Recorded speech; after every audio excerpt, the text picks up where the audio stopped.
Hi friends, எல்லாம் நல்லா இருக்கீங்களா?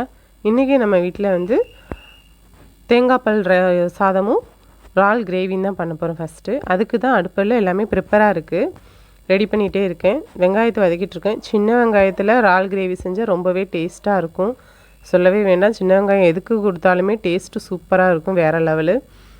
பாருங்கள், நான் எல்லாம் ரெடி பண்ணிகிட்ருக்கேன். இறாலுக்கு மசாலாலாம் போட்டாச்சு. அடுத்தது என்ன செய்யணுன்னு பார்க்குறீங்களா? இதில் இறால் குழம்பு வச்சுக்கலாம் அப்படின்ட்டு கொஞ்சமாக இறால் போட்டு குழம்பு வச்சா நல்லா இனிப்பாக வாசமாக டேஸ்ட்டாக இருக்கும்.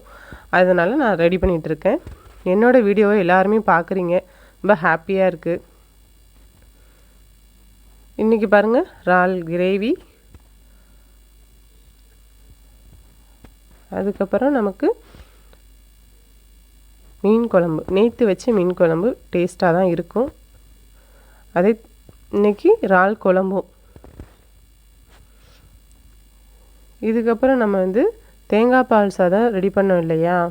சுட சுட நமக்கு தேங்காய் பால் சாதம் குக்கரில் ரெடி ஆகிட்டு, இந்த தேங்காய் பால் சாதத்துக்கு மீன் குழம்பு தான் டேஸ்ட்டு சூப்பர் காம்போவாக இருக்கும், மீன் வறுவல். ஆனால் இன்றைக்கி கொஞ்சம் சேஞ்சாக இறால் குழம்பு, இறால் கிரேவி வச்சுட்டேன்.